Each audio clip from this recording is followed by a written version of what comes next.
Welcome back to another episode of Scryer's Room. This is your host, Famfare. Today we are joined by Old Man Will. You will be putting some respect on his name because he fought in the war. All right? We love this guy. This is... say hi, Will. What's up, guys? My name's... Oh, no, I can't say that.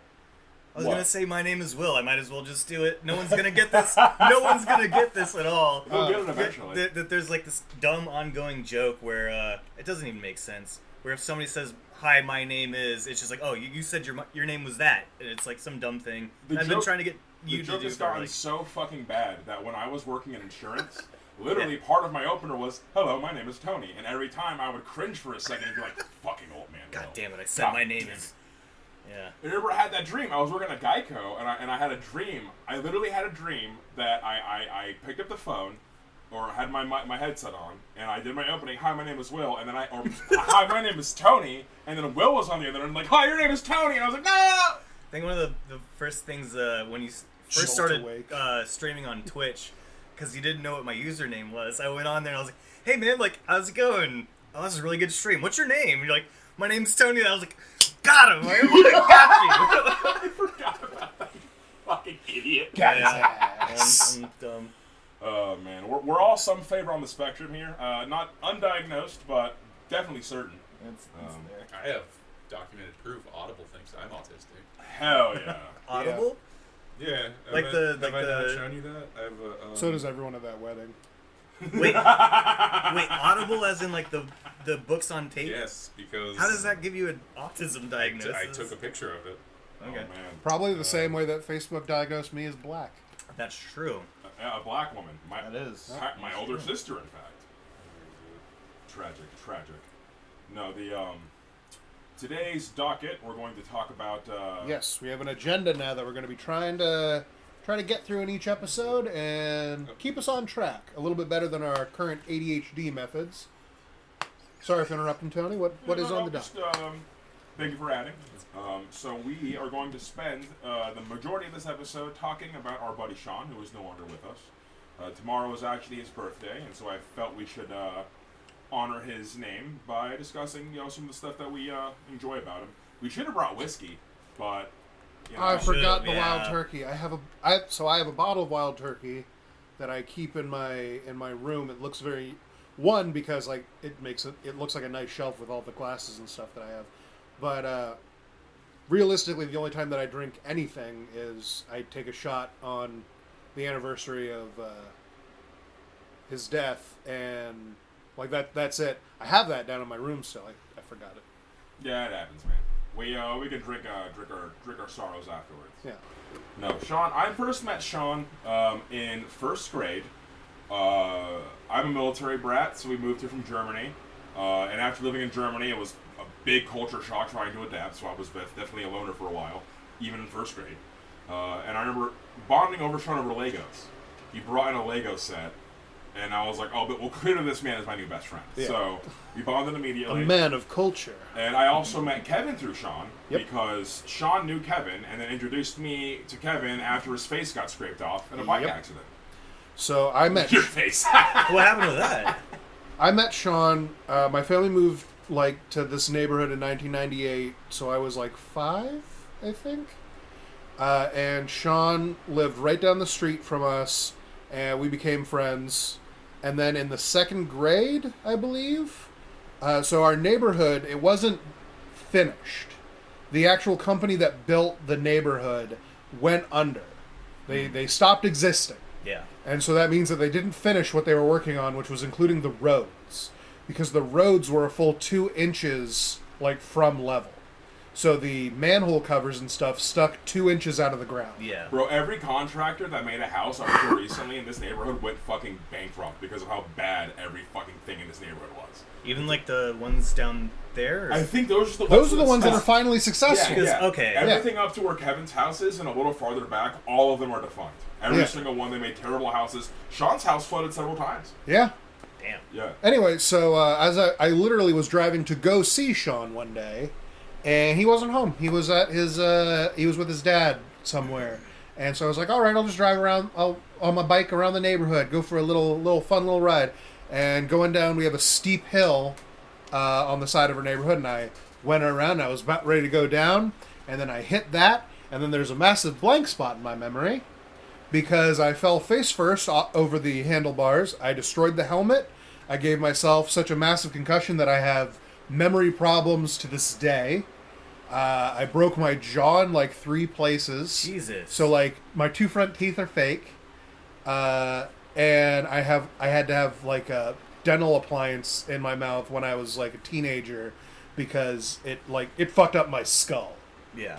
Anyway, the big takeaway from that is that it scraped off my entire face, like from hairline to below my chin was just off. So that's why you look like Nicolas Cage. Yes. Okay, right. I was wondering why we were friends with Nicolas Cage for so long. Yeah, no relation actually. It's just this is the spare that they have on deck all the time. Yeah. But yeah, so I lost my face, and luckily it grew back pretty well. My pediatrician told my mother like an old wives' tale style of like treatment to avoid scarring and stuff because it was expected to be pretty bad.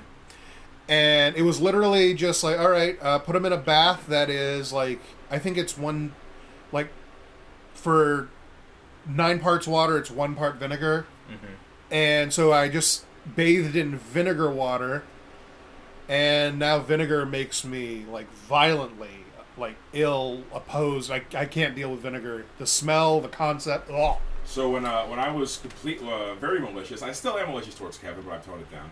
Yeah. When I was really trying to fuck with him and I was on a health kick, oh my God. I would send him videos of me drinking vinegar at night. Yeah, every night he'd do apple cider vinegar and he'd drink the whole thing and he'd be like, ah, tastes so good. And he'd do it. If I was here, he'd do it right in front of me, close enough that there was no mistaking what he was drinking. He'd be like, and I'd be like. It gave him physical pain, like not actual pain, but he like trauma. Trauma. Like he felt that he would be shot back into one of the worst experiences of his life. Horrible. And I would cackle like a lunatic. It's pretty funny. It's a good. Anyway, following that is how Sean introduced me to Tony. Mm-hmm. But one of my most precious. Bring this all the way back to a couple episodes ago. We were talking about Gunpla and like Gundam models and stuff. When I was in the hospital with that, Sean insisted to his mother that he needed to get Kevin a Gundam model to make him feel better while he was stuck in the hospital. And he got me a Mercurius. It's from Gundam Wing. He's a red guy who has the ultimate defense is his big thing, which he has like orbiting shield things. And that guy holds a special place in my heart now because that's a very nice, touching thing to do. Which is a shame because I have like 2 pieces of it that I can find in my home, and now I have to like go on eBay to find it because I want to use it to make my custom thing, but I have no idea how much it's going to be now. Yeah, listeners, if you find a Mercurius high grade or master grade like floating around, definitely leave something in the comments, like a link or something, and I'll click that immediately. Yeah. And but that was one of the things that Sean and I bonded over a lot was Gundams back in the day. I remember specifically, he made me wildly jealous. I was an art boy. I still am, but I was then too. I like to draw a lot, and I couldn't draw Gundams. I just couldn't. The shapes didn't work, and he was able to draw a Gundam head basically flawlessly for our like 8-year-old mind. Nice. And he had like one on his fridge, and I would seethe passing by it. Just be like, this talented little.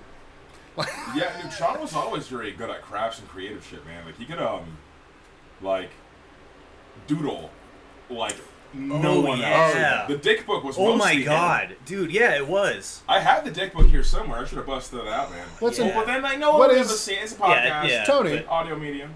What is the dick book? Okay, well, so. To all you Zoomers out there who don't know shit about dick, when we were growing up, we knew a lot. There was a movie called dick. Superbad that came out, and so one of the things, being a comm major and being a communication scholar, that definitely like was eye-opening was with the FCC regulations lightening up in the early 2000s. This explains the Chappelle Show, and it explains a lot of the shit South Park got away with that they would not have been able to get away with back then. Or rather, the shit they do today, they would not have been able to do like back then. And part of that has to do another movie coming out called Superbad. Basically helped spearhead the raunchy, dirty humor that used to be like gutter humor. It wasn't for good Christian souls. Yeah. You know, there was some, you could put things in the public sphere for good Christian souls, and if it wasn't for that, you get it.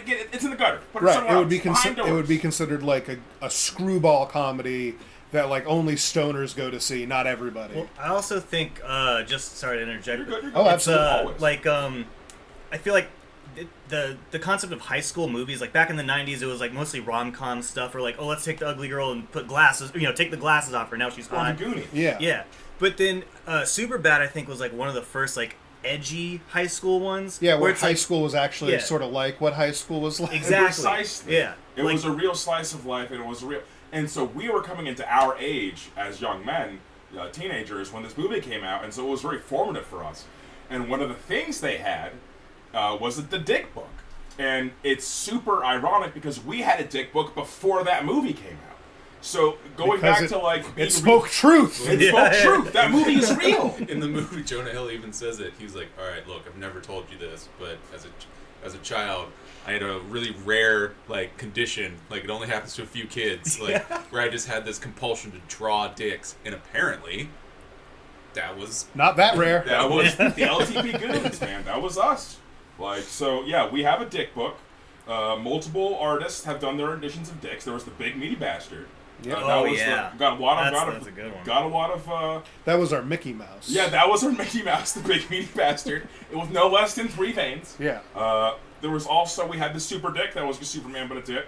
We had the Hulk Dick, that was the Hulk but a dick. So mostly green. Yeah, green with purple pants around the balls. What are a few other flagships? There was a cat dick. I think one of the girls drew a cat dick. Am I misremembering like the basketball dick? No, that was one. There was a Okay. basketball dick. Right. Yeah. It had like the jersey and the fucking shirts. I think it was Chicago Bulls. I think. Oh, it was. Yeah, it was the Chicago Balls. The Chicago Balls. God, we're so man. fucking stupid. Also, going back on Sean's drawing though, I don't remember their names, but what was the Steve Buscemi one that he drew? Oh man, It was like stoner. Buscemi eyes, yeah. Buscemi He eyes. drew that, right? Oh, Yeah. yeah. Okay, Oh, yeah. I have. That shit was haunting. I have his book of random haunting drawings, and I have the Dick book somewhere stored here. I refuse to throw them away. So those are, I consider those cultural relics. Those will be going in From the a case before one time. day. Yeah, they'll be going in a case one day. Just like Put them in a time capsule and put like a very important, and then that way when somebody like eventually picks it up like 100 years from now, they're like, oh, the runes from past lives, and it's just dicks and like Steve Buscemi stoner eyes, like the fucking Werner Herzog and Rick and Morty. It is funny to call them big. It is funny to call them small. They worship their dicks. Just some alien from like fucking the Crab Nebula comes over and finds this dick book and is like, what the sacred text. yeah. Oh, so they practice the same religion that we do, and some the praise of genitalia. That's the only way to make it to the stars, man. Yeah, fuck math. We don't need to use math for that. No, It's just- The math's already send there. out dicks. We already did the math. That's how we got to the moon. Yeah. Yeah. That's already there. It's all dicks from here on out. Yeah. That's where the money is. Invest in big dick. Yeah, there you go. Invest in big dick. Ironically, most of big dick's dividends, smaller penises. Damn. Mm-hmm. Smaller, more specialized penises.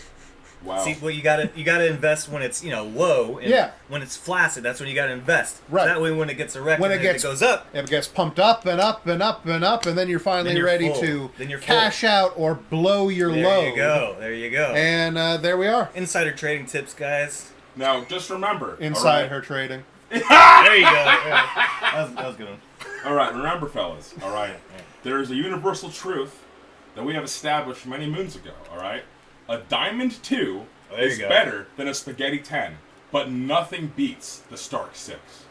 Hey, All right. so just real quick, we're all agree we're probably not going to show this part of the episode. to Oh his no, mom. it's going on. Yeah, fair enough. Maybe send her some clips. Yeah, we'll clip it down. Gotta keep the audience in mind. Yeah, and then going back to how we know Sean, like out of everyone here, like I knew him the Shortest, least, probably? Yeah, Yeah. and for the shortest amount of time.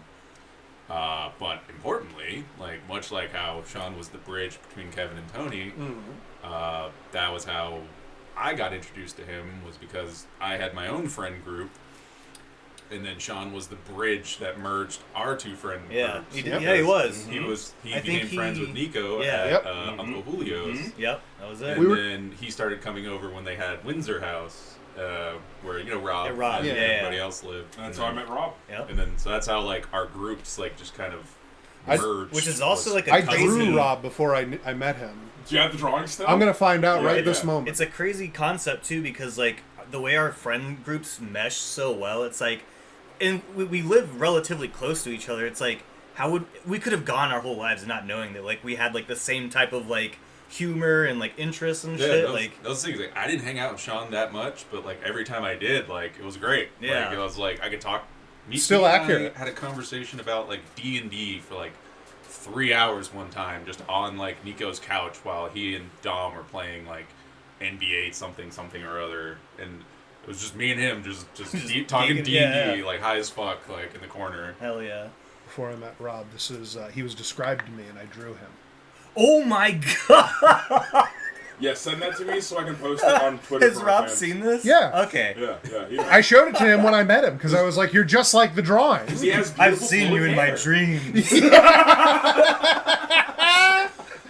Yeah, Sean described his beautiful flowing hair. I have to It draw was this Sean. Yeah. Sean described Rob, and Kevin was like, "I have to draw this man." And Yep. then he drew Rob. Let's see how long ago that was. That's great. That was 2615. That was October 9th, 2016. Okay. Wow. And That was 2 days after my birthday. Because I first Happy started birthday. That was my birthday present. In I just didn't know it October, yet. No, I first started hanging out with Rob. Sean introduced me to him at Windsor House, and he started talking about Homestuck, and I was like, "Oh, you're a deep 4chan nerd, aren't you? Like you're one of those boys." And I was like, and then between that and Rob just being Rob, I was like, "All right, I need to know this man." Yeah.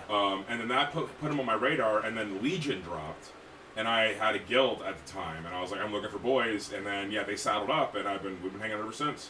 But yeah, Sean was the bridge that brought us all together. Also, it's really bad that I'm like I can think back in years, but you're like, that's when Legion dropped. I was like, oh, okay, yeah, now it all just makes sense. It's all coming together. Mm-hmm. Milestones, man. Yeah. That's how it works. I'm the only one who doesn't have the virus. Yeah, all of us have track lines. The old man doesn't have as bad a track lines. He's dabbled. Yeah. But I know you specifically told me when around, I think, end of BFA, early Shadowlands, you had expressed that, man, I wish I'd been playing more back then. Yeah, back then. I feel like I missed out, because I also left for the Army back when Cataclysm dropped. Right. So I was playing Cataclysm on a shitty laptop with, 2 people or 3 people from the Army, and I couldn't no-life it. Yep. And, I had fun doing dungeons and stuff, but then, I come back and I do, the random things in it, but it's if I try to drop in a PvP, whatever, some dude just fucking just dunk it. I'm like, but I'll do the normal thing where I'll, War Within's coming out soon. It dropped today. It dropped today. I unsubbed. I have to resub because I already bought it. Mm-hmm. That's how I got into Dragonfly. Which you should be proud of me. The new White Tar heroine, Black Lightning is on the fucking deck, and I said no. Good. Yeah, I'm proud of you. I'm proud of me because too. I gotta go. I gotta go because there's something I gotta go do. Are you gonna go play it? No, not tonight. I mean, I'm gonna play it. I might. Well, my sub is still rolling. I might dabble. I do like the warbands. We're not talking about. We are gonna talk about WoW when it comes to Sean, though.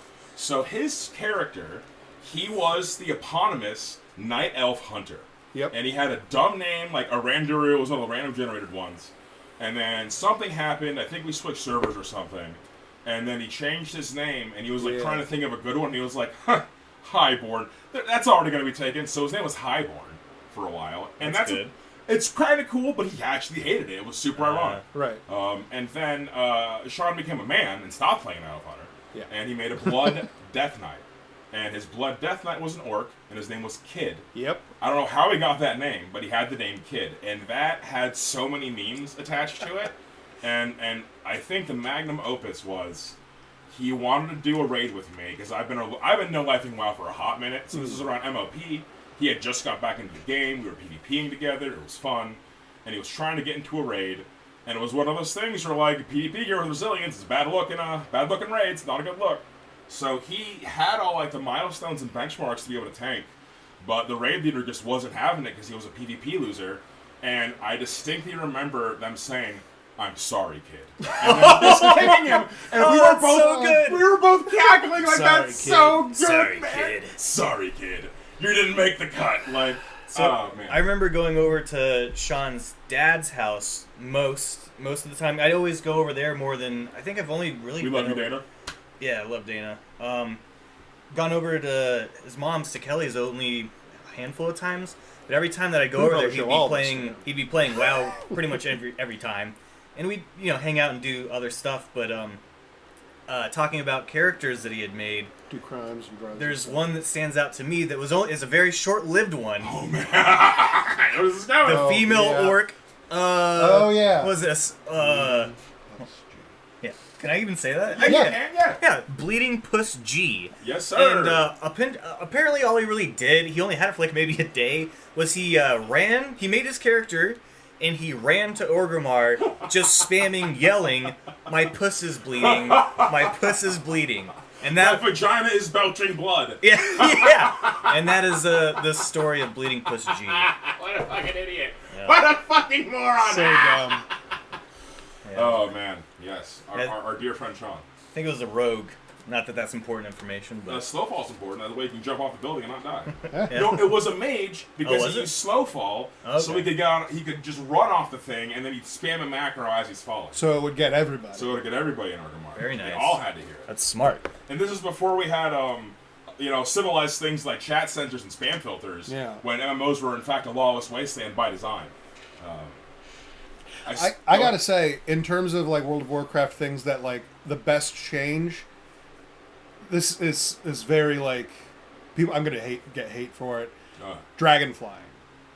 That's love it. actually the best change. Being Yeah. in the old world and being able to dragonfly places instead of just like using your zoop around mount.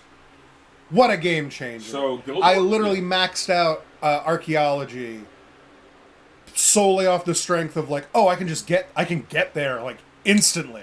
So Guild Wars 2 that was one of the things, in fact, why I didn't even play Dragonflight when it first came out, because I was ignorant, and I'll admit that I was ignorant. Dragonflying is really cool, and it is a very well-designed mechanic, but when I first saw it, I was like, oh, I'll just do Griffin riding in Guild Wars 2. They've had that for years. Yeah. Guild Wars 2, one of its crown features is that every single mount is entirely different from the other mounts. Yeah, they're more like puzzle tools rather than... Yes, there are ways to interface with the environment. It's just not a way to get from point A to B. So each mount has a thing that it can do, and it can do better than the other mounts. But some of them are basically hybrids. So, like, there's a bunny kangaroo that jumps. So you can basically skip all the platforming challenges by just jumping with this thing. Super big game changer after 2 expansions of having no mounts and having to hoof it all. And with map completion being one of the win conditions of the game, having mounts that can just skip half that shit makes it completely trivial, whereas before it used to be Herculean. But a few of the mounts they have, a Raptor, he can jump really long. Then they have the Springer, he can jump really high. Yep. They have the Skimmer, which hovers over water. So typically there's like underwater fighting in Guild Wars 2, and like it's a whole subsection of the game that I hate. Don't you ever make an underwater expansion name now. Fucking you. You know it's pardon coming. my French. Point being, yeah, Skimmer skims over shit. But also, you can get a trait making a schooner. You can like go a little like swim underwater, pretty cute. Then there's the Jackal. The Jackal blinks and teleports, and then it can access these like sand portals that do puzzles. Then they added in the Beetle, so you have an Akira-style motorcycle mount that just goes extremely fast and you can drift. And they had a whole racing mechanic introduced for Beetle racing. So yeah, that's how you should do mounts. And so I understand like mount collecting is fun and it's like a thing to do in Warcraft, but as far as like mount go up, mount go forward at fast speed, Yeah, it's so fucking boring to me. It's just a replacement skin at that point, and like, I mean, there's cool things like my favorite one that I have is Terragosa's Rest, which you walked me through essentially getting. Oh, Terragosa's Rest was awesome. And but going back to dragon riding, I was like so blown. I was like, well, I can't go back because that's the mount that I was using all the time. That or Ashes of Alar, because it's like, not that like, because I did it I don't even have retroactively. ashes. I don't even have ashes. I did that retroactively, so it's like it's not even that big a deal. Like I just fucking soloed the shit, but Yeah. but nobody knows that, you know. Nobody knows that. But But I was like riding, Taragosa, and it's like, oh, but she's so slow compared to this no-name Drake that I could just be hoofing around everywhere until they did that quest, and then that was just a perfect wrap up. I won't go into WoW stuff. I'll stop. But for anyone else who doesn't know anything about WoW, this is me just sitting staring around the silence. room, being like, "Yup, yeah." I treat it like Those worlds sure are Warcraft. It's like the Simba Mufasa meme. It's like, over there is WoW. You must never go there. Yeah, that's my ass. policy. Dead with ass. WoW. It's a good policy. Yeah. Smart man. No, yeah, but shit. What next here? So we had brought up Maddox.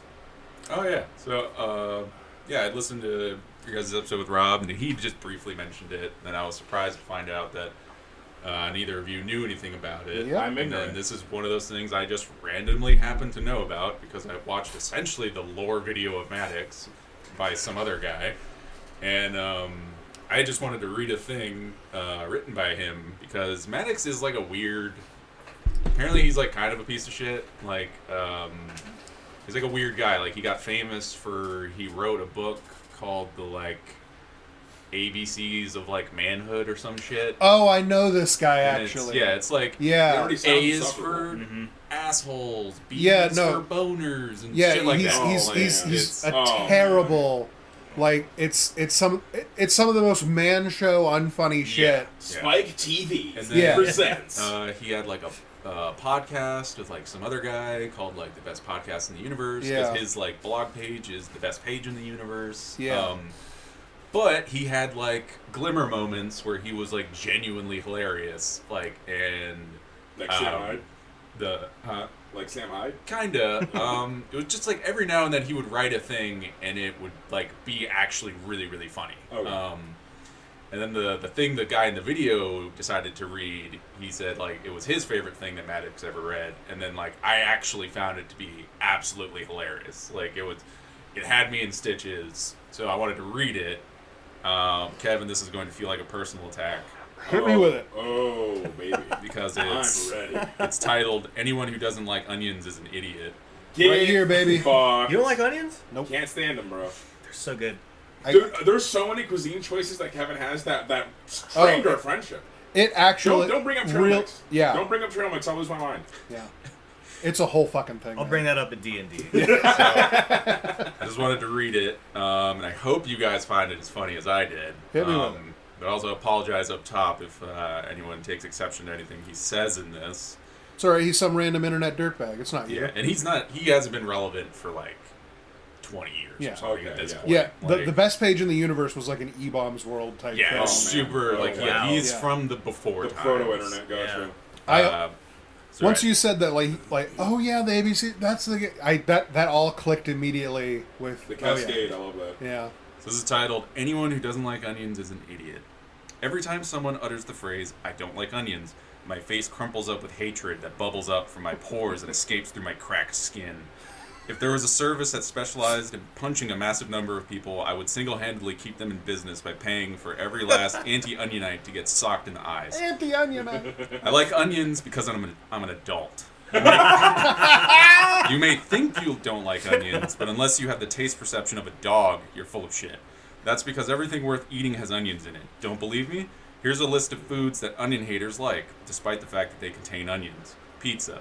Think your rancorous hatred of onions is sated by not ordering them on your pizza? What do you think gives the sauce its flavor, dipshit? Burgers? Patties are seasoned with onion powder. Pull your head out of your ass. Stuffing? Onions make those giant clots of bread worth shoving in your ugly, hateful mouth. Onion rings? Inexplicably, some onion haters will order onion rings, despite the fact that onion rings are made with onions. Gotcha. Well, I don't mind onion rings. So fried onions get to keep their seat in the front of the bus in your world? You know what? Don't eat onions. We don't need your charity. Ramen. Wow, more onions. It's almost like onions are in everything. Where ever heard that? Oh yeah, right at the start of this fucking list. Fried chicken. Keep shoving that breading into your tooth hole, lard ass. The onion powder in the batter gives your taste buds purpose. Gravy, barbecue, coleslaw, ranch dressing, etc., etc. Onions, onions, onions. Onions make you feel unstoppable. Everything has onions in it. I love onions with all my heart and soul. My girlfriend was giving me a piggyback ride to the grocery store the other day because I didn't want to scuff up my new shoes. She was huffing down the frozen pizza aisle when I overheard some hipster chick saying, "Ew, onions." Him in the store. I jumped off my woman's back and slid over like a smooth. That's funny. Her boyfriend shrieked, "Dude, what's your problem?" That's when a clerk tossed an onion at me from the produce aisle. I immediately dropped into a handstand and donkey kicked the onion into the hipster chick's gapper. She started chewing like a horse and crying tears of joy. She was so happy that she gave me her number, which I drop-kicked out of her hand and into her boyfriend's skull. She asked me how she could ever repay me, and I gave her a stern look. She thought that meant hamburger time. She was right. Yikes! Yikes, brother! She said, "Hamburger time." She said, "I know what I have to do." Then she waddled over to the houseware aisle, grabbed a potato peeler, and started peeling off her own face. Yikes. Then I watched her as she slowly ate her face for the next 15 minutes, piece by piece, until she bled to death. Her final words to me were, "Forgive me." I said no, in sign language, and then she died. By now, the manager of the store had come by and said, "Sir, you have to leave." But I didn't hear anything because I was thinking about something else. He then got a mop and tried smacking me with it. I ducked like a drunken master, then sprung back up and slammed him in the chin with my butt. He started crying hot, salty tears, so I hopped back on my woman's back to ride her off into the sunset. Just then, a security guard jumped out in my way. Big mistake. I shook my head and in one solid motion reached into my pants, took out my balls, and then in super slow motion, I swung them like a sling and smashed his face. It caused severe fractures to the sinus, nasoorbital ethmoid, and lacrimal bones. Man, he required extensive surgery and was never able to fully speak again. Onions rule. I was gonna say, this started off with onions. You know, I'm glad you brought that up. Sean would have loved that. Oh, he would have loved 100%. that. So that He was would've. like every now and then Maddox would like see the wind scar and he would actually produce something that was genuinely hilarious. Yeah, apparently he was just too much of kind of an asshole to like continue to succeed. Right. Yeah, that'll happen. He was just one of those people who was like so far up his own ass Mhm. and like thought he was like the best. And apparently that's why the podcast failed. It's because like the other guy just got tired of his shit and Yeah. left. That adds up. And then it didn't work like without him. And then Maddox just like faded into obscurity. Yeah. Yeah, chemistry and like the dynamic is very important when it comes to like doing just like podcasts like that. I think.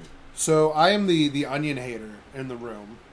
I'm the anti-onionite, and I gotta say it's not the taste of them; it is the texture of them. I don't like the wet crunch of What's them. so good about it? But Yeah. I like it in other places. I like a crunchy piece of lettuce and stuff. It's onions specifically that I can't deal with the crunch. And Mario has previously gotten on me about like, do you like ranch dressing? And I'm like, yeah, ranch dressing's fine. And he's like, that's just mayonnaise and dill. That's just pickles.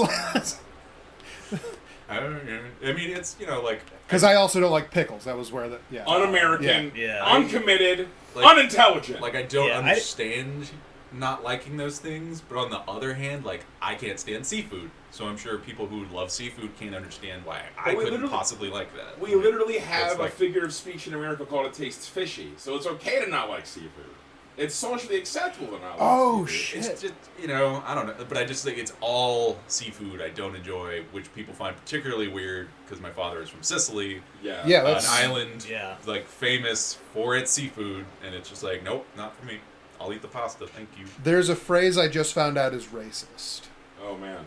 And it's not one that anybody expects, in my opinion. I certainly didn't. It's a long time no see. Really? How's that? Yeah. That explain. came about from people making fun of Chinese immigrants.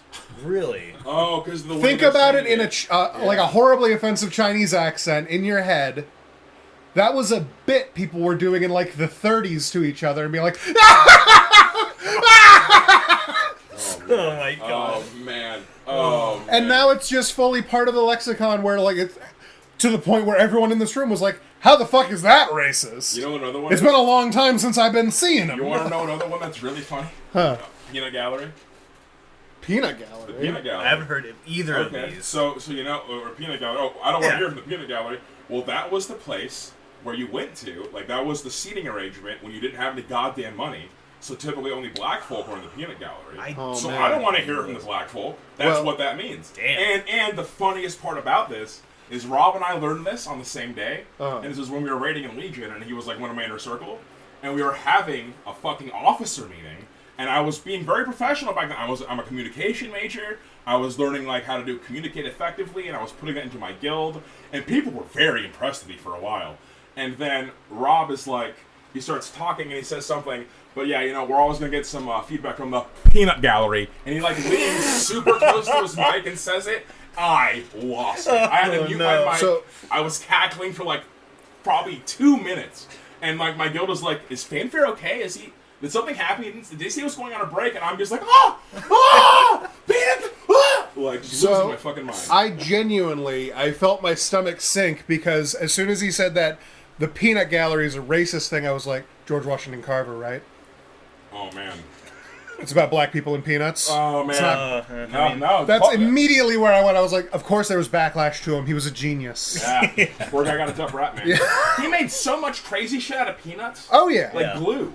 You know, you make glue out of peanuts? I think that's like one of the first things he made. I could be wrong about that. I think so. Peanut butter was supposed to be Peanut butter was supposed to be glue, and then he figured out how to do glue later. He did make like 100 other things, and then he also made a bunch of stuff that wasn't even peanut related. He's a regular style of genius besides peanuts. Ironically. But we remember peanut butter because that was, he nailed that one. Yeah, that's perfection. It's like a uniquely like American thing.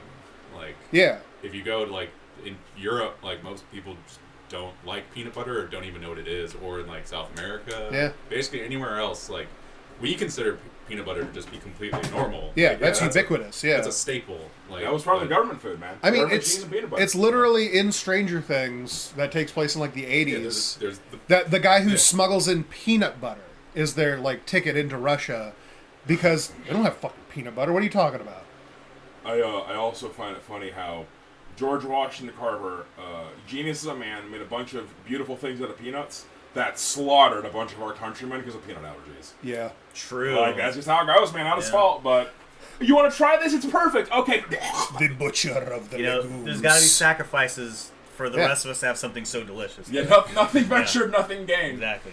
Sorry, Shree, if you're listening to this. You'll never know the joy. So, another thing I found out about peanut butter specifically is the way that they make Reese's peanut butter for their ice cream is not the same way they make it for their candy. They have their own special puffed fucking peanut butter process for the candy. For the ice cream, they just mix 1 part peanut butter to 1 part yogurt. Huh.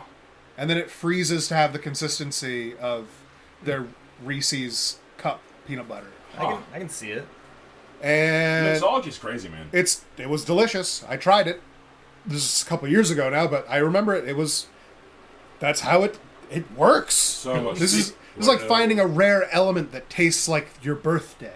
It doesn't make any sense. Well, do you know something really weird about peanut butter? Peanut butter is an emulsion. But one of the weirder things about it is, so if you've ever done like what I have, which is you're super fucking high and you take a huge scoops of peanut butter and then you almost suffocate yourself. Turns to glue in your goddamn mouth. Is because peanut butter, strangely enough, will get thicker when you add water to it.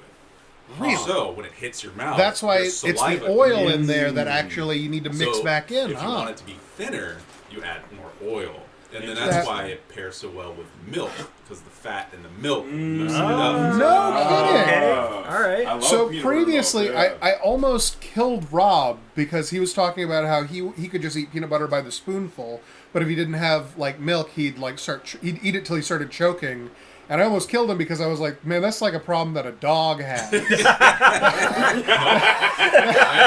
I have been there so many times, and then not knowing, I learned that fairly recently, and so it's like not knowing that, like in a panic, you go to the sink, and guess what? You're making the problem worse. You're adding water to a grease fire, that's you fool. Final Destination levels of like, choking to death. Just getting really high and eating peanut butter and trying to drink water. He stood no chance. Yeah, the Final Destination twist. He goes for the milk and he's like, no, water, and then yo, you fool. The only other super random thing I know about peanuts is that they're not actually a nut; they're a legume. Yeah. Dude, okay, so legumes are like one of the craziest fucking plants because Europe was saved from itself and its shitty-ass soil by the three-field crop rotation. Mm-hmm. And one of the interesting things about American history is abandoning the three-field crop rotation directly led to the fucking Dust Bowl. Oh, yeah. Like, that's how important the three-field crop rotation is, and the most important step of that is you plant beans, so it puts nitrogen back into the soil. So you can plant, like, grain or whatever the fuck you're planting, but the third cycle, every third year, you have to plant fucking beans to put nitrogen back in the soil, because we didn't have fertilizer back then, or at least it wasn't as ubiquitous or abundant. Yeah. And a lot of fuckers, because we had the homesteaders, like, we had literally the runoff of society. No offense to the folks who were upstart, people down in the luck, but basically, yeah, you ain't got no place in the East Coast, fuck off west, you get some free land, get the fuck out of our cities, there's too many of you assholes. Yeah. And most of these folks were uneducated. This town ain't big enough for the two of us. Yeah, so most of these folks didn't know what the fuck they were doing, so they were like, I'm going to plant corn. Also, beans just aren't as profitable. Yeah. It's like they didn't want to plant that, but it's just they like, were greedy. unfortunately, it's a necessity, which the biggest irony of that, I feel like, specifically to the Americas, is that a lot of Native Americans had this process of... I know the Three Sisters, they taught us that like every year from like 1st to 3rd grade. Yep. We are so affected by like how we fucked up this bad that we have adopted the mythology because they're like, no, do the beans and the corn and the squash. The Three Sisters, we always do them. Yeah, and it was just like they'd been doing that for fucking forever, and then there's just, dumbass colonists show up and just like, what? No, we need more corn. Also, one thing my sister told me, she was giving me a whole like TED talk about how corn almost like killed America. Oh yeah. Because masa is what the Native Americans would make. Masa is specifically corn that is activated with lime. Because corn has almost no fucking nutritional value at all. Yeah. Because the corn that we have today is a GMO that's been modified to already have this process. But before then, no. Corn was basically worthless. And so we had a bunch of folks from the Midwest sending in corn that's literally not food. People buying cheap corn and eating it. And then they're dying of malnutrition. And it was so prevalent and widespread, they thought it was a disease. They thought a new plague had hit America. But no one could figure, no one was actually sick. They were terrified of like, why is this happening? Oh, it turns out corn has no fucking nutrition value. You're all dying. So none of you are eating food. The process is it's called nixtamalization. There we go. It's specifically like you have to like put it into like alkaline water, and then traditionally the natives would use like a specific kind of ash. That's what. Oh yeah. Because I know the other way you do it is lemon. You can do the lime. That's like more modern. Yeah. But you have to activate corn, or else it has no nutritional value. But yeah, once again, it's like if you're dumbass colonists and then you don't know that, like then you're. And the funniest part about that too is a lot of that is fueled with, "You're just a dumb savage. What do you know?" Like, clearly how to live, you fucking idiot. I've lived here and I've been eating this. Obviously, it's been going fine. One of my You're favorite fucking it up. concepts of like American colonialism is that because of like why America got founded, it wasn't because they were being so persecuted. It was because they weren't allowed to persecute others. Yeah. So this super religious group came to America, but really specifically, the members of this group didn't colonize places. That isn't who went to go colonize like islands over in like the Caribbean or anything. They were like, no, that's dumb and wrong and whatever. Until they were finally sent to go be colonists over here in America, which means that they culturally didn't have like the concept of like, what are you supposed to find in like a new untamed place? Or what means that people have been living there for a long time? They had no idea. They thought it was a mere coincidence that all of the forests in North America had roads in them wide enough for a wagon. Wow. What a weird coincidence. God must really want us here. Yeah, I was gonna say, like, truly we are blessed. Yeah. The fucking cognitive dissonance. Yeah, and they're like, and the trees along this path grow food. This is insane. This is really, it's all coming up Millhouse. And it's literally just like Native Americans just being like, yeah, we planted we those. Did that on purpose. That's all on purpose, and we're like, you don't know, you shut up. All right, so there were the okay, so it was Aztecs, Inca, Mayans. The Mayans, one of the coolest things their civilization did that, like, I hope eventually our government matures to. Cutting off the heads of their kings. Well, I mean, yeah, that, but one of the ways they would pay taxes, because you can't have a nation without taxes. That's just how it works. Right. Money needs to come from somewhere. Money has to be pulled together for the common good. Right. And especially the profits. Anyway, so point being, one of the ways they would pay community service or pay taxes is community service. Right. Like, you don't, because if I don't spend money fixing the road, your village just comes out and fixes the road, we both win. You don't have to pay me shit. I don't have to pay for shit. The problem solves itself. So they actually had these bridges that were like wicker bridges, and yeah, part of certain villages, like taxes, was you guys fix the bridge every year, and that's why they had one of the most robust trade systems. And then That's why they didn't have any legends of trolls under their bridges. Exactly. There were always Mayans out there fixing it up, keeping the trolls away. Yeah, keeping the trolls away. Wait, so are trolls like just That's an English thing. For the taxman? Is that what you're getting at? Is that no, that's I'm making the joke that trolls are like a native species that lives under bridges. Oh, yeah, I thought we were getting and similar to rats and things because it's kept up. The but trolls. To go off what I was saying, one of the etymology behind trolls I heard is that highwaymen. It was basically a way to tell children to not like fear all your neighbors, but there's highwaymen over there, bro, and if you see their faces, they're going to kill you. Yeah. So instead of telling them that, there's trolls under the bridge. But so there was like a thing that happened. I think it was like a flood. I forgot what they made these bridges off of, but they didn't do it for 1 year, and the bridge fucking collapsed. Oh, it was like an essential thing that this is like. So it just goes to show it was truly a service they're doing to the community. It wasn't like that's worth its weight in gold, and I think that's a really cool way to handle taxes. Like, you are now skilled laborers, your job is to keep this happening. Can I interject for a moment with a very dumb idea? Let's hear it. So just the concept of, if you see their faces, they'll kill you, like a criminal thing, that feels like it should only exist in the modern era, because, 200-300 years ago, it doesn't matter if you saw his face. There's what are you going to call the cops and give them a description and they'll sketch it out? That feels ridiculous to me. So in my head, I immediately went it's because there weren't so many people then. So you could literally go up to your local Robin Hood or whatever and be like, hey, the guy who robbed me, he had a mustache. And he'd be like, a mustache, you say? And knocks down 98% of all the population of the world, because there's only 98 people that he's looking through. And welcome to the Dark Ages, yes. There's only 2 mustachioed men in this town, and I'm one of them. So I'm gonna go get that other motherfucker with a mustache, and There's I read a poem that was made during the Dark Ages, early Middle Ages, and it was about the God, I forgot what they fucking called them, but it was basically about our town is run by smugglers. So if you see the smugglers, don't make eye contact and don't. You didn't see the smugglers actually, but it was like a nursery rhyme for a town about, hey, we're smugglers. Don't be narcs, you stupid children. And it just blew my fucking mind how we have stuff Ring Around the Rosie is about the Black Plague. Right. A lot of those are super dark, really dark children's. Was the Pied Piper one that was I mean, the Pied Piper one is really specifically about if you don't pay your bills to things, people aren't wrong to slaughter you. Yeah. And, pay the piper. Just pay him. Yeah. Pay him, bro. He did you a service. Honest workers are honest pay. If you don't understand that, your head should be cut off. If you 100%. Don't understand that, then he'll hire Vikings to come kill you. Yeah. Those are the days. Yeah. Well, those were the days. It's everything.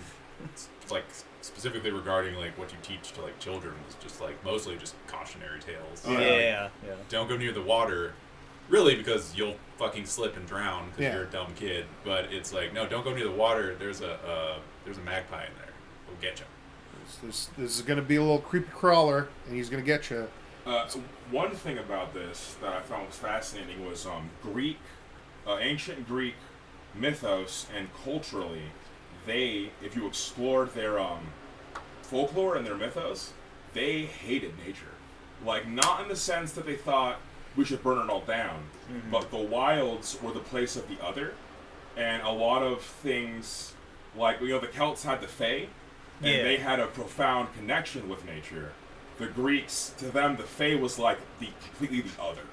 And we actually see and modern day storytelling and mythology, and how we have a lot of like nature versus science narrative going on, or nature versus industry. That is actually a evolution from like Western Civ and like Greek mythos, and that like if you go in the woods, Artemis is in there and she's gonna sick her dogs on you and you're gonna get eaten. You shouldn't have gone to the woods, should you? If you go into the woods and you're a hawk girl, the satyrs are going to fuck you, and there's nothing you can do about it. You shouldn't go in the woods, should you? So, like, there are so many tales from, like, Greek mythos of just don't go in the goddamn fucking woods, don't go outside, stay in the walls. Like, and part of that has to do with their fascination with strangers and how you're supposed to treat strangers well. Because if someone was able to brave that shit, they're clearly going through it, man. So you better help them out. It's also they valued, probably ties into how they, if you actually look at most of their, like, legendary heroes, is, like, rather than just being like the big dude who conquered because he's a big dude, it's like a lot of them are like tricksters, or they come up with like clever solutions to things, and that's how they became legendary heroes. There was a thing I was actually reading about specifically this, about how like the trickster hero like fell out of favor specifically because of like Puritan Christianity being like, oh, you should never lie. Yeah, valor, honor, and courage. Yeah, sort of trumping trickery. And like, but like even in modern tales, like we still have the concept of like actually the hero should be a little bit trickier than the villain, because like it's not a hard and fast rule, obviously, but in a lot of like the simpler mythologies, like something like Star Wars, one of the key like things that always needs to be followed is the villain is bigger than the hero. Yep, he has to be. They have to be punching down, otherwise this isn't a villain and a hero situation.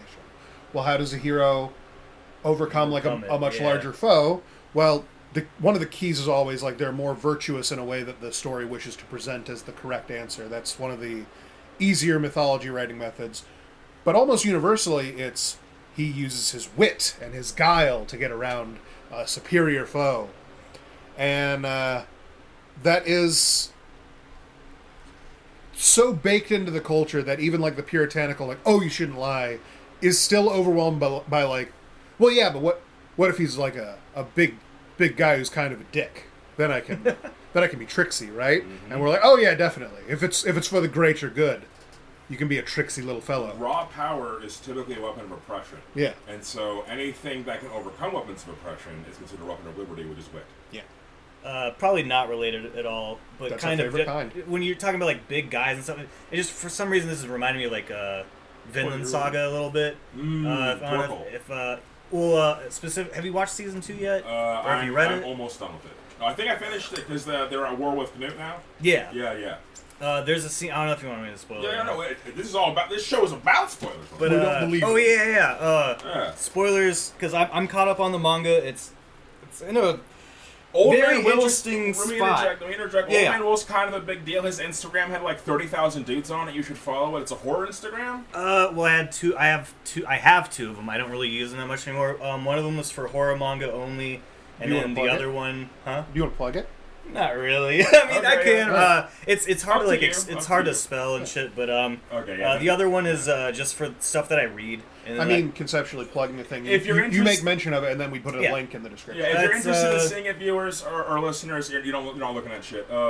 If you're I'll just give you the links. Put a thing in the comments. You know, whatever. I'll give it to you. But I'll leave you ask for it. But in season 2, or in the manga in general, there's part where Knut's attacking this farm because he wants to take over their crops and he wants to use that for his conquest.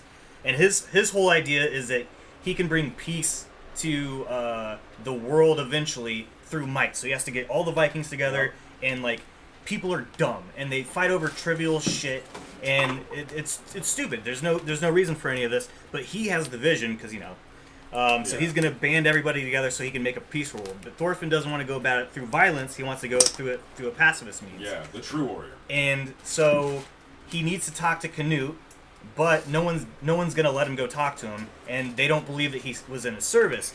And people are all around him. They're like, there's this big guy. I think it's like Dolt the Bear Killer.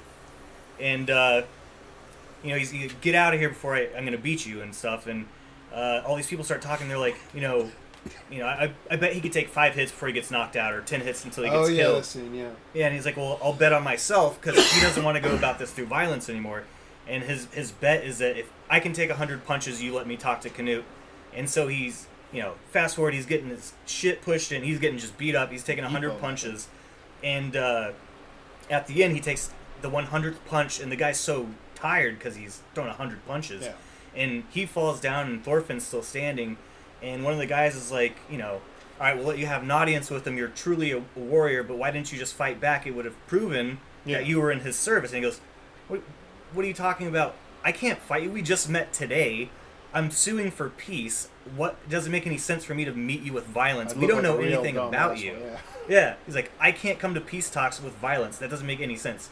And it's just like something like that. It's like the hero has to have some type of like other way about going to beat the bad guy. Exactly. In this case, so and I thought that was a really smart way to do it. So real quick, one of my favorite scenes in Vinland Saga is because this is how it happens. This is one of the most realistic, like true to reality scenes I've ever seen in an entire show. It's early on in the season. They had just picked up Canute. What's his name? The beautiful man, Askeladd.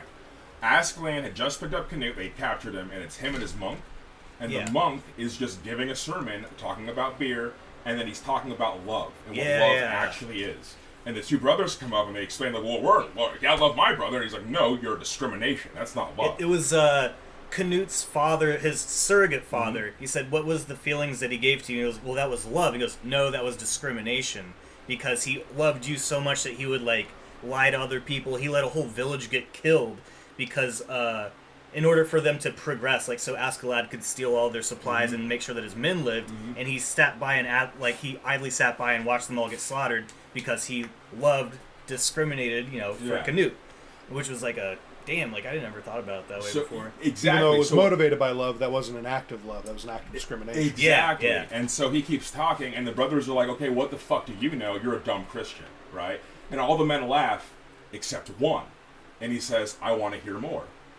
And when you think about it, this is why missionaries, this is why Christianity, like, took over so much, because you have a bunch of men marching to war. All they care about is fucking and money. Like I want to kill those guys so I can go fucking so I can get money and then I can go fuck. That's all I want to do. Yeah. So when you're on like the marching path and you realize you're marching 20 miles a day, which is like that's a lot. You're walking most of your time was walking, not fighting. Every day you're walking further away from your home than you or anyone you know has ever been. And going back to the Greek thing, the other, like you are going deeper and deeper into the other, into the unknown, and every step you take is actually fucking with your psyche. And so the fact that these missionaries would march with these soldiers and just talk. That's all they would do is just talk and have a conversation and not be an illiterate idiot. Yeah. Like, I can read things, so that's basically already makes me a wizard. Yeah. So, like, I'm chilling with you guys as a wizard. I'm speaking the word of God. I'm speaking the light to you. And, yeah, a lot of the dudes, we have this shit today where they'll snicker and laugh, but in the back of their mind, they're thinking, like, but they're not going to admit that because of their egos. Right. But that one motherfucker, the first man, because a leader is someone people follow. But until he has his first follower, he's just an asshole nobody likes. Yeah. So that's what missionaries were. They were that asshole nobody fucking liked until that one guy in Vinland Saga said, I actually want to hear more. Yeah. And that is such a beautiful scene. Like, anytime an anime can, like, touch you like that and, like, be like that, ugh! Yeah. So, Vinland Saga is a masterpiece. You should watch it. Or read it. Really quick before, I just remember when I was trying to get my nephew into watching it. Yeah. I told him that, because I do think it is still, I watched the first season and then I have all the volumes. I purchased all of them that are out right now. He's a good boy. Yeah. But I had read it online all the way up until it was current, and I was like, this is the one thing that, like, I think that has made me think about what I'm gonna do after my parents are dead. Made me, like, rethink, like, my approach on religion. And just like acts of like being a good person, like what I want to do with my life. Yeah. Which, like, I mean, a lot of things can do that for me story wise, but that was the first one I really was like, damn, dude, like, the fuck am I doing? Yeah, I really thought about it, and then I told my nephew to get into it. Now his profile picture is of Thorfinn, which is funny to me. Oh, so, good. Yeah. And the last thought I'll say on it is like when like an anime actually touches you, like. I enjoy that we are in an age of, like, everyone is getting all, like, these Viking Age stories going on. Like, even if they're misrepresenting it horribly, and like the people in Scandinavia are like bleeding at the eyes watching it. That's Yeah. At the end of the day, what truly matters is like the symbolism within the storytelling, and that is a good theater to explain modern day Christianity versus like ye old Christianity, and how so much of English culture is completely informed by those goddamn Danes coming over every fucking year. What do we do about this? Yeah. Like, it was a problem for like at least 100 years, and then it just became less of a problem because they were mostly controlled. But like, a huge part of the Dark Ages was just the Vikings being Vikings, and no one could do anything about it. He's 6 feet tall, and I'm 5'4". And he's using a weapon that's cutting cleanly through what I thought was the pinnacle of technology. Yeah. Steel, that's the thing. So Germans are blessed, they have iron-rich beaches. You can literally go to the beach and be a stupid, toothless idiot and pick up a handful of that shit, go to fucking Olaf and make an Ulf bear. You throw some bear bones in there, and now you have a steel fucking sword that can shatter every iron thing that these other assholes have, and now the toothless idiot can fuck all of their wives. Yeah. So I won't keep ranting about Vinland Saga, but it's funny because right now in Vinland Saga, they're in Vinland, which is America. And so Thorfinn's brought all these people, and they're gonna go live like peacefully. Fuck yeah. But one dude was like, we need to be able to fight. But Thorfinn's whole thing is like, no, I don't want to be able to, we shouldn't fight. We could go talk to them and do peaceful interaction, trading, blah, blah, blah, blah, blah. And he's like, well, we need to arm ourselves. And Thorfinn says no. Well, the guy sneaks in a sword. And so he brings the sword on the boat, and they go over there, and one thing leads to another, and Thorfinn's getting threatened, and the dude takes out his sword and cleanly cuts a guy's arm off, one of the Native Americans' arms off. And they're like, holy shit, like, we have hatchets and we have spears and stuff, but what is that? Yeah. What is that? I want that. And now they're all fighting over, like... The sword. The fucking Excalibur. Because, dude, steel is magic. Like, if you don't know what steel is and you have iron or God forbid, bronze, you fucking... So... I don't have a word for that. I'm not caught up. I haven't caught up in a long time. What I thought was about to happen that you were describing is like Thorfinn. No, none of this. That guy finally takes out his sword, like cuts the other guy's arm off, and then the Native Americans are like, "Okay, well we're at war now." And then all the other Vikings take out their hidden knives. And I thought you never asked. And Thorfinn is like, "I told you not to," and they're like, "Yeah, but we didn't think you were like." Yeah, we thought it was just like cut vegetables. Yeah. We didn't know that was more of that was a hard rule. Yeah, we thought it was like more of like a suggestion. We thought that was a more like no, please don't wear your flip flops to the airport kind of request. Another like going back to like media having good symbolism. That's one of the biggest heavy lifting things Conan has is like how deep the idea of the secret of steel is because like. Okay, you take that at face value. I know how to make steel. If you are on iron, I win. Like, if you don't know how to do this, all your shit's gonna break. Mine's not, and it's game over, idiot. Yeah. So that's like, the secret of steel. But flesh is stronger. Like that. So that's the most barbarian creed I've ever heard in my life. Yeah, it is. It's also that, like, before people knew about, like, mining ore and, like, refining it into metal, it's like, one of the only methods to like get like iron was from fucking meteorites.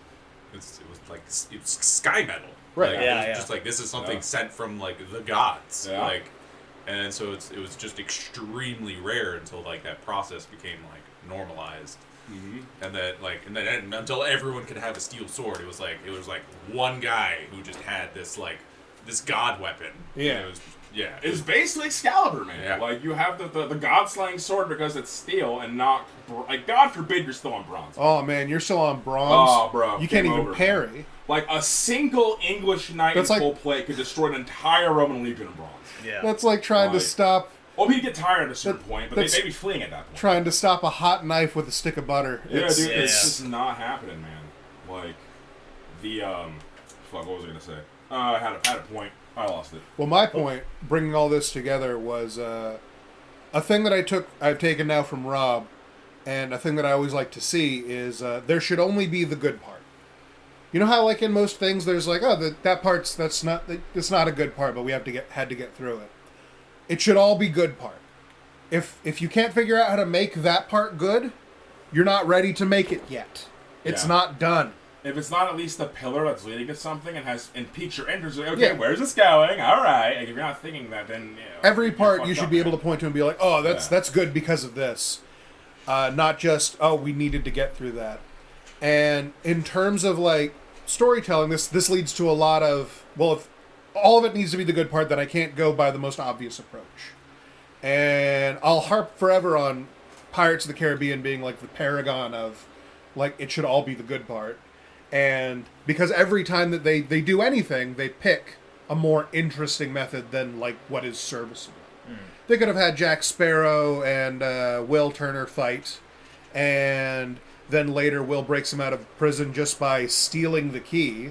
But no, they use that fight to show you that Will has like an engineer's mind and he understands leverage, and he built things like prison bars. And then in the prison, he breaks him out not by like stealing the key. He just uses a bar for leverage to get the door up, basically out of the ground. Beautiful. It should all be the good part. How Thorfinn went about like proving that he was tough, but also he would not like resort to violence. That's beautiful example of should all be the good part. The boring way would have been having him like rumble with everybody, and then even if he did that and then was like, but I didn't kill anyone. that would still be like, oh, that's fucking. It's still the same answer. Yeah. It's just more like pretty now. That's. But him actually being like, no, I'm not going to engage in violence. Yeah. I can take 100 punches. That is, exactly. Going back to like it's pretty now. Like I do think Jujutsu Kaisen is a good anime. It's a good manga. I enjoy it. I just knew, like, because it aired at the same time as Season 2 of Vinland Saga did, I was like, Vinland Saga 2, like, Season 2 is way better, but it stands no chance. No. Absolutely no chance. And it didn't. I mean, not that Anime of the Year awards mean shit, but... You're right. I like that. I haven't watched Demon Slayer yet, and I'm going to go to flack for that, but part of my decision to not watch it is because I know it's Type Moon Eye Candy. So, like, all the hype is based purely on that it's gorgeous, which, by the way, I'll watch them because it's gorgeous. Yeah. I love my favorite part of the animation is watching animation. Yeah. You know, the story is just the icing on the cake there. Yeah. But, I don't know, that's one of the reasons I guess kind of, like, don't have the Demon Slayer hype, is that, I know it's Type Moon, and they went buck wild, of course it's going to get accolades. Man. Yeah, I'd say, like, the story's good, but it looks great. Tanjiro is, like...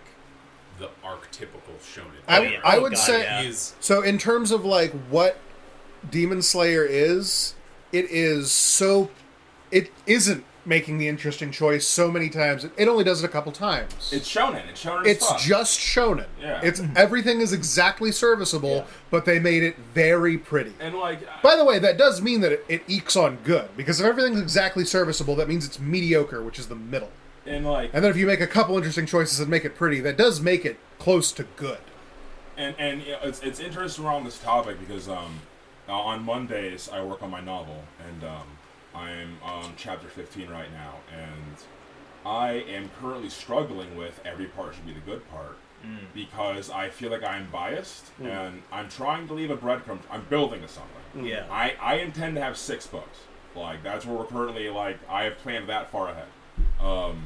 And so, but every part has to be the good part, and I don't want to run the trap. So a lot of people like George R. R. Martin. Like he has a way with words, and I'll give him credit for that. He's also he is as a writer conceptually though he is excellent at every part should be the good part. Yes, which fuels my rage that he has decided I'll just not finish it.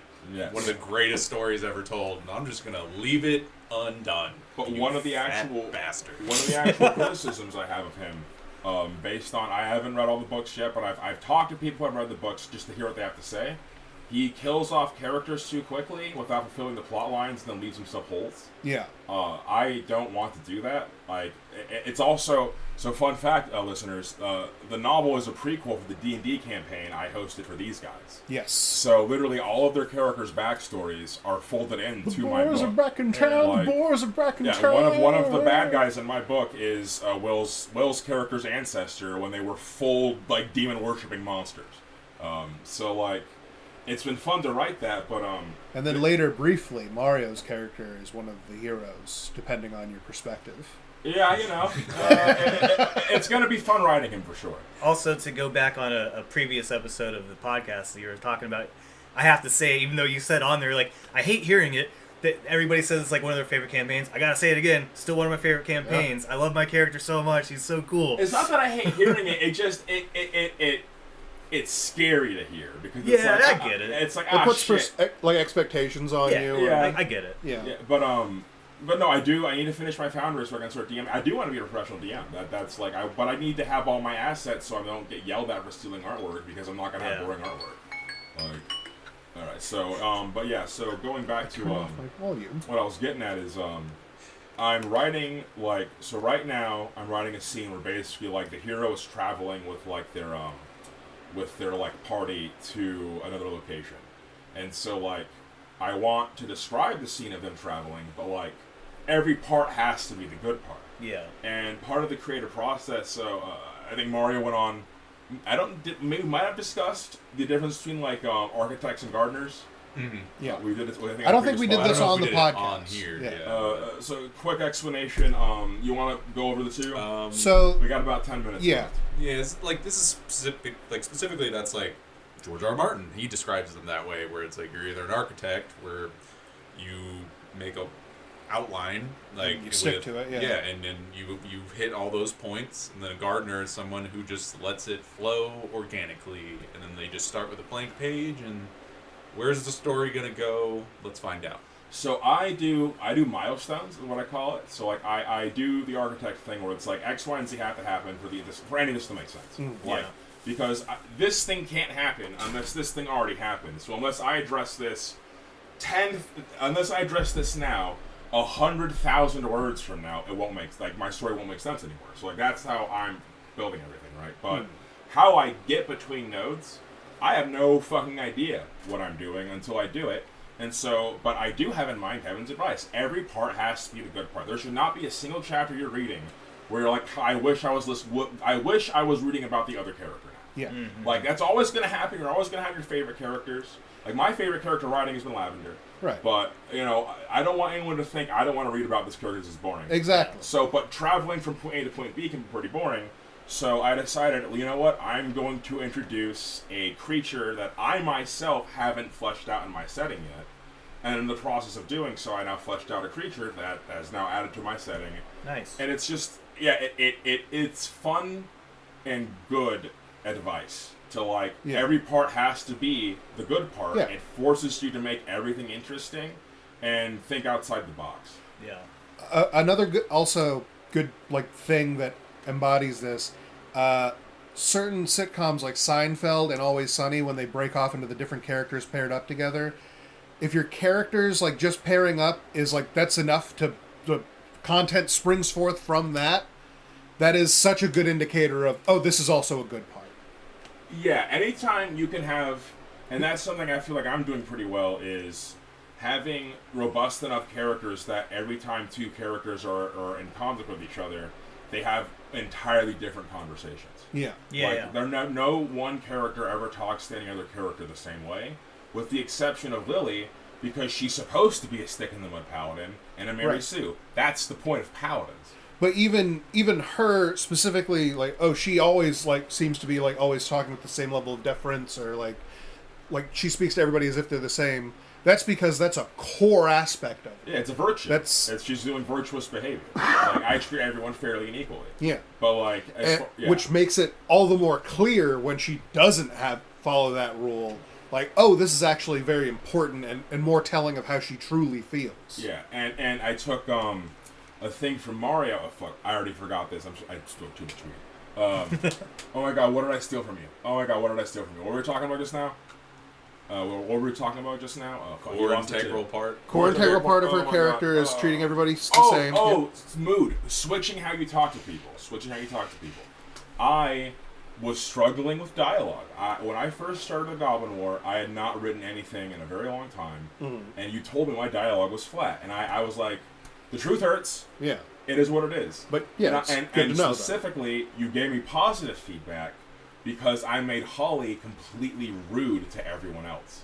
He is a very good older brother and very attentive and gentlemanly to his sister Lily, But the second a servant gets involved, his mannerisms shift to being rude and impatient. And I thought, and then he has a private conversation with Lily's mentor, and he's being smarky and shitty the whole time.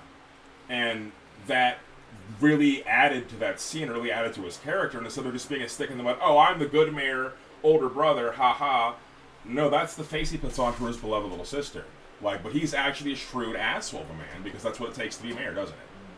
And yeah, I got that from you. It just added, it added a lot of nuance to just to him, and specifically it was like the conversation with the Acanthus. The old man, and it's a very short scene, but it was just like after I read it, I was like, nice.